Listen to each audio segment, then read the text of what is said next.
Hi and welcome back to The Books Are Everywhere.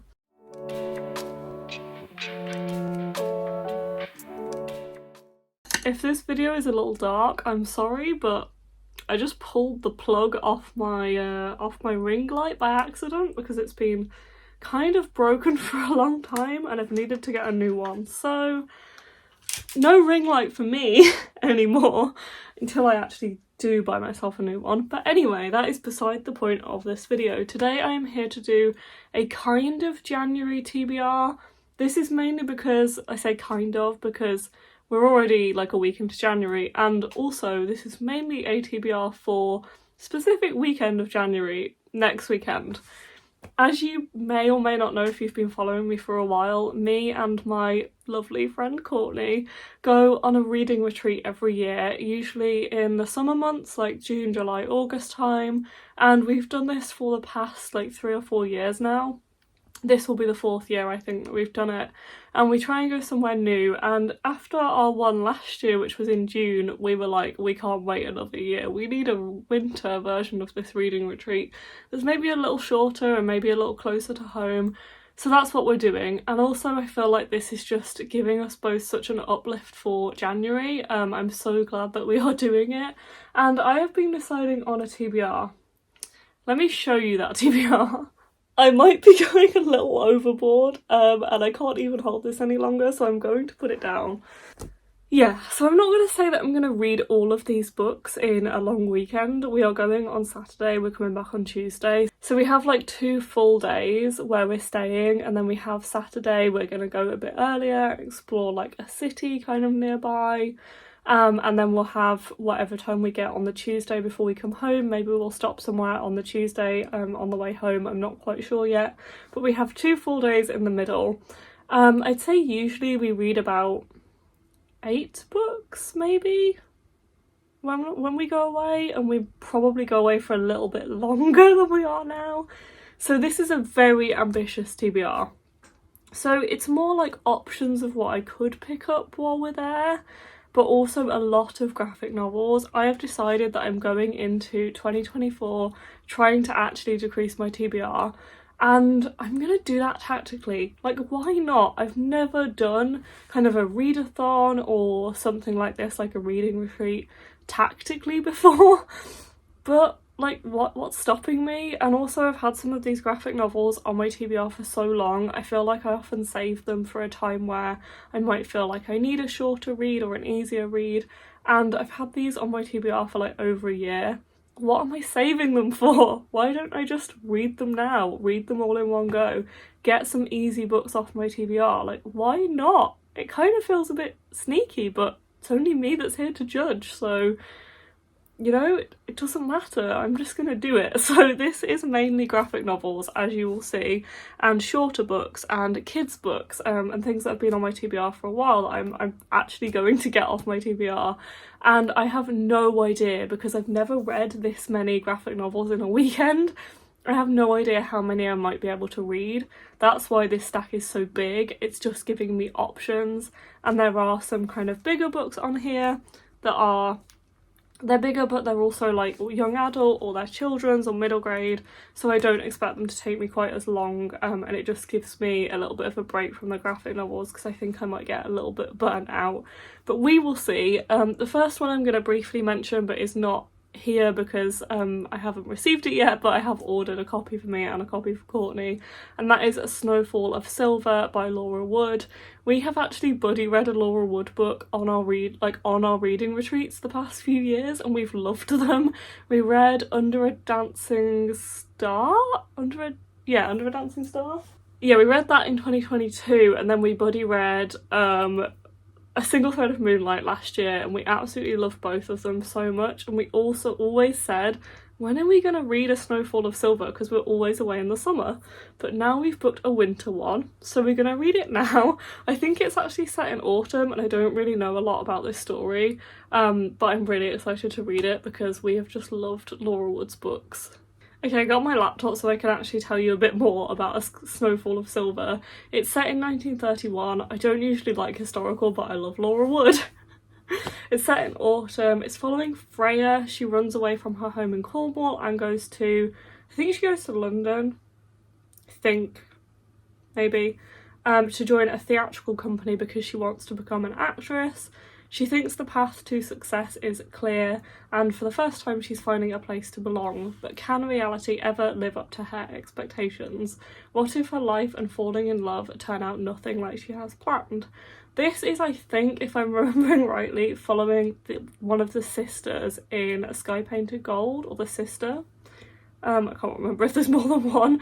I think. And that was actually the first one that me and Courtney Buddy read along with a few other friends. So we've wanted to read it for quite a long time. So yeah, I'm excited to pick that one up. The rest of the books I have here in front of me, and I'm going to just quickly take you through. Some of these I will talk about together because they are graphic novel sets. The first one on this list is Finding Wonder by Lauren St. John. This one I actually have from the author themselves. In a roundabout way, I actually helped her through my job. She sent me a copy with a lovely note inside, because I also told her that when I worked as a bookseller, I used to recommend her books, and I loved the Dead Man's Cove series when I was a kid. So I did kind of have a conversation with her about that. She ended up sending me this one, which is her newest release, which is Finding Wonder. It's about a horse. It's about a girl called Rue who is orphaned. She feels really unlucky, and then she picks up a letter that says grab life by the wings and fly. With the help of her aunt Joni, she buys a horse, and then this horse goes missing, and they are trying to find out what happened to this horse. It was a prize horse, and a lot more of prize horses are then stolen, and they end up within this kind of like dangerous mystery. This is a middle grade book, so although it's one of the like longer novels on this list, I don't expect it will take me too long to read, and I have been excited to give it a go because I did really like Lauren St. John's books when I was a kid. She writes a lot of horse books as well. I've not read any of them before, but this is a standalone, I believe. And it's not like linked to her other series, which I cannot remember the name of right now, or the $1 Horse, which I never read. I read the Dead Man's Cove books, but I really enjoyed those, so it'll be interesting to revisit her writing as an adult. As I said, some of these books are not like set on my TBR, so who knows what I will actually get to, but I will be doing a vlog, so you will get to see. The next one on here is Some Like It Cold by Al McNichol. This one is following Jasper, who is a passionate lover of vintage films, fashion and ballet, and is coming back to her small hometown one last time. Arthur is a brooding documentary filmmaker who might be the reason she wants to stay. Old relationships come to light and small town tensions rise. Can Jasper decide what she wants before she says goodbye? This one I thought was a young adult romance, but actually I think reading that, I think it's a adult romance, an adult festive romance. That is the actual cover, I believe, and this one comes out on the 3rd of October 2024. Oh, it does say it's for ages 12 plus. Usually they only put that on young adult books, so maybe it is a young adult book. I'm not 100% sure, but this one, it does have an author's note in the front, and it says, "This is a love story. It has an autistic heroine. I did not know I was allowed to read or write books like this when I was 16. I wish I had. I'm making up for lost time now. Thank you." So this one has an autistic main character, and I'm really excited to read this. I love Al McNichol's books. I have some of them on one of these shelves behind me. I think they're a bit further up, but yeah, I'm really excited for this. I'm also aware that if I don't read this in January, I'm gonna wait till next year to read it, and I would quite like to read it before it's out in October. So because it's set over Christmas, I believe. So I'm gonna maybe try and pick it up now, although it's quite chunky. The text is a bit smaller, so I don't know how high this will be on my priority list. I'm gonna see what else I get to as well, but I would like to give it a go. I'm definitely going to take it with me. The next books on here are kind of technically volumes 4, 5 and 6 in the I Hear the Sunspot series, but this one is a little confusing in the order of the books. It goes I Hear the Sunspot, then Theory of Happiness, then Limit 1, Limit 2, Limit 3, these are the wrong way around, and then 4 Seasons, which is the latest one that's been translated into English. These are manga books. I read the first 3, I think not last summer, the summer before, and I've not managed to find this book, which is the middle one, for ages. I check every time I go into a big shop, like a big bookshop, and I've never found it. But I've also never I've never been intent on getting it. I think there's been copies on eBay, but sometimes manga's really difficult to get.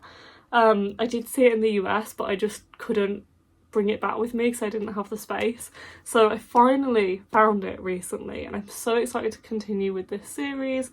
This series follows two teenage boys, Kohi and Tashi, and Kohi is often misunderstood. He has a hearing disability and he has trouble kind of integrating into life on campus. They are in school.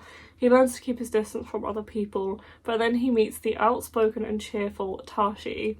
He keeps telling Kohi that his hearing loss is not his fault. Tashi's words cut through Kohi's usual defence mechanisms and open his heart. More than friends but less than lovers, their relationship changes Kohi forever, and it goes on from there as they grow older, and I think even go into the world of work as well, if I'm remembering the last one I read correctly. They are college students. I'm just reading on the back of these copies, but yeah, I'm really excited to continue with this story because I just loved the first 3 volumes so much. The next one on here is Finding Bear by Hannah Gold, which is the sequel to The Last Bear by Hannah Gold, which I just absolutely loved so much. This series is following April, who is living on this Arctic outpost, this island where there's no other humans, I don't think, because her father is like a weather person, if I'm remembering rightly, and she catches a glimpse when she's exploring this island of a bear. And I don't think this polar bear should be there. I think they think that they don't live on the island anymore, or they're distinct. And she ends up kind of befriending this bear. It was so heartwarming, so lovely. I loved that book so much. And I wanted to get the matching hardback copy of Finding Bear, which is stunning. I love this cover so much. And this one is following April's story. Again, it's following on from her story on the first book. Look at this. Isn't it just so cute? But yeah, I can't wait to follow her on her next adventure, and I thought this one would be a good one to read in winter. It's also a middle grade book, and I remember the first one really not taking me a long time to read at all, so I thought this one would be good to pick up. It also has some illustrations as well, so yeah, I'm super excited to pick this one up. The next one is The Hedge Witch by Carrie Thomas. I've just gone through my TBR and picked out some short books that for some reason I've had for a while and just never picked up, and I thought would be a good one to get through on a weekend. So this one is a novella. It's just over 100 pages, and it's in the Threadneedle series by Carrie Thomas, which is set in London. It's following a girl called Anna who lives with her aunt, and her aunt has always warned her of the dangers of magic. She's taught her how to fear its twists and knots and turns into something dark and deadly.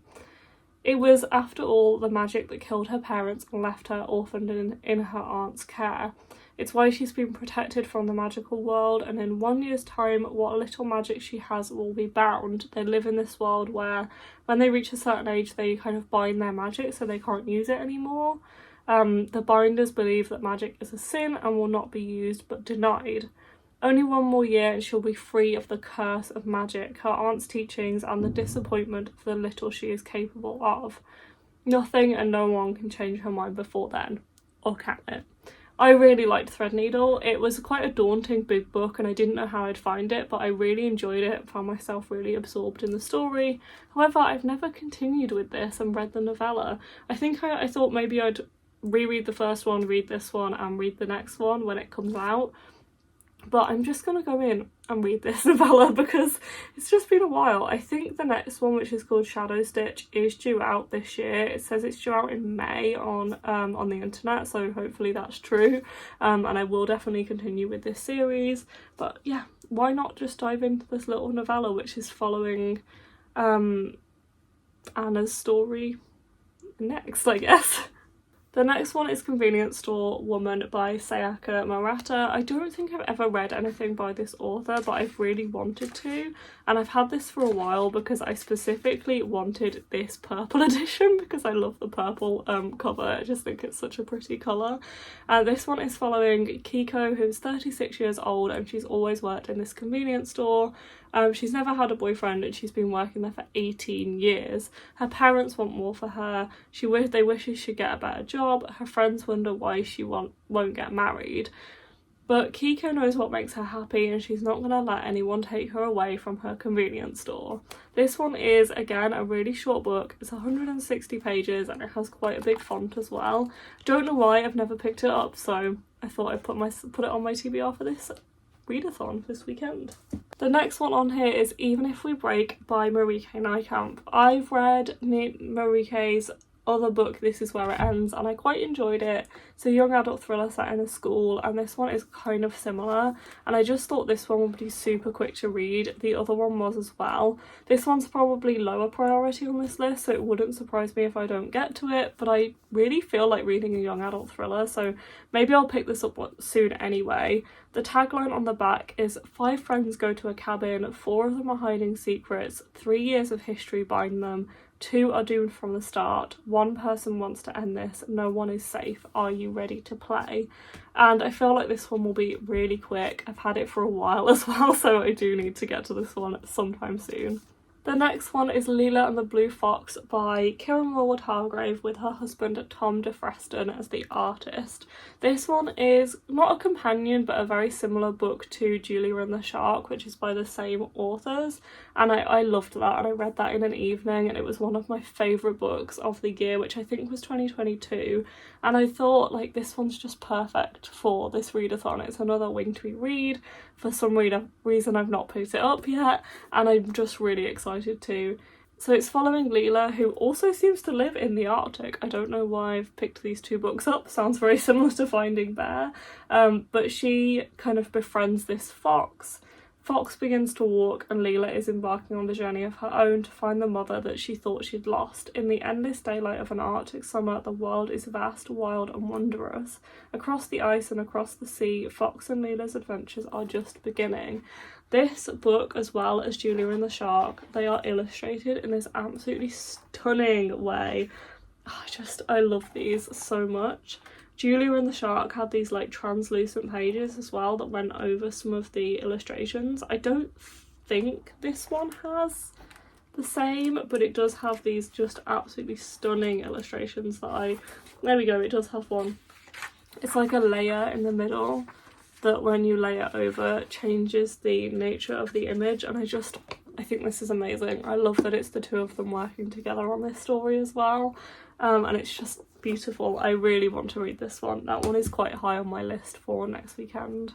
The next one is Delicates by Brenna Thumler. This is the sequel to Sheets by the same author. This is a graphic novel that is just absolutely beautiful. Me and Courtney read Sheets together on our last readathon last year, our last reading retreat. We both loved it, we both loved the artwork, so Courtney suggested we pick this one up together. We usually buddy read everything on our, well, some years we've buddy read like everything together, some years we've buddy read some books or buddy read 1 or 2. This year we are doing that in our winter version especially. We're going to focus a lot on our own TBRs, but buddy read this one and A Snowfall of Silver. This series, the first book is following Marjorie Glatt, who feels like a ghost. She's a 13-year-old who is in charge of her family's laundry business, and her daily routine is unforgiving customers, unbearable PE classes, and the fastidious Mr. Saubertuck, who is committed to destroying everything she's worked for in this laundry business. She kind of crosses paths with Wendell, who is a ghost, a boy who lost his life too young, and his daily routine features ineffective death therapy, a sheet-dependent identity, and a dangerous need to seek purpose in the forbidden human world. Their lives collide and Marjorie is confronted by unexplainable disasters as Wendell transforms Glatt's laundry into his midnight playground, appearing as a mere sheet during the day. This is just such a cute story. As I said, the artwork is just stunning. The colours are beautiful. Just looking at some of these like double page, I just love them so much, and I'm so excited to get back to this story, and I know Courtney is too. The next book on here is North Ranger. This is another graphic novel that I've had on my TBR for quite a while. I had this one from the publisher and I've probably had it since pre-release, and it came out on May last year, so it could be worse.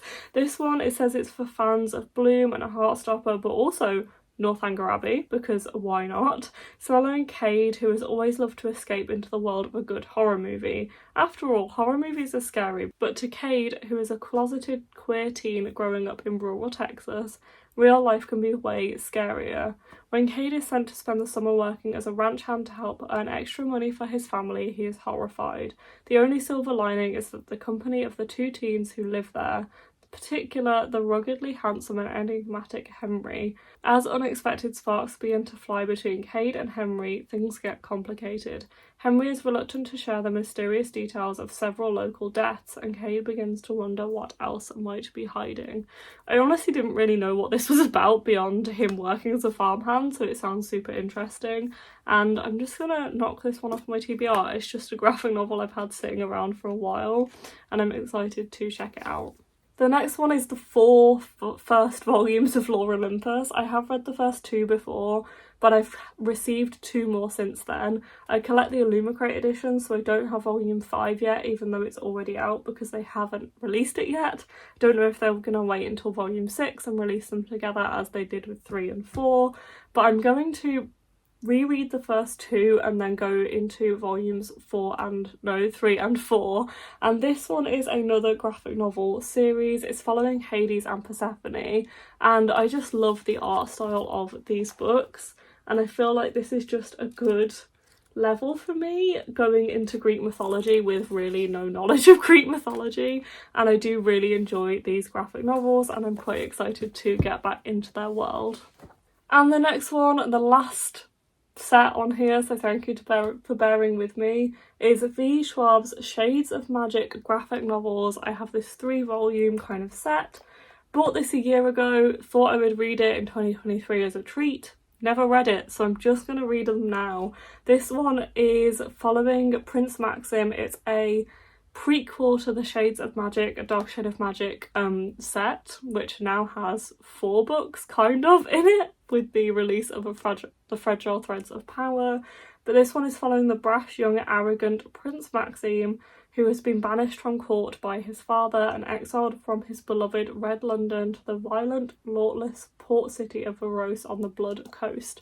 And it's his story as he must learn what it takes to be the future king and earn the title of the Steel Prince. So there's 3 volumes in here. I expect they will be super quick to get through, and as with Lore Olympus and with I Hear the Sun Spot, I think it'll be really nice to spend some time really getting into these stories and reading all of them together. So I'm looking forward to reading this, and it'll be a nice way to get back to this world as well.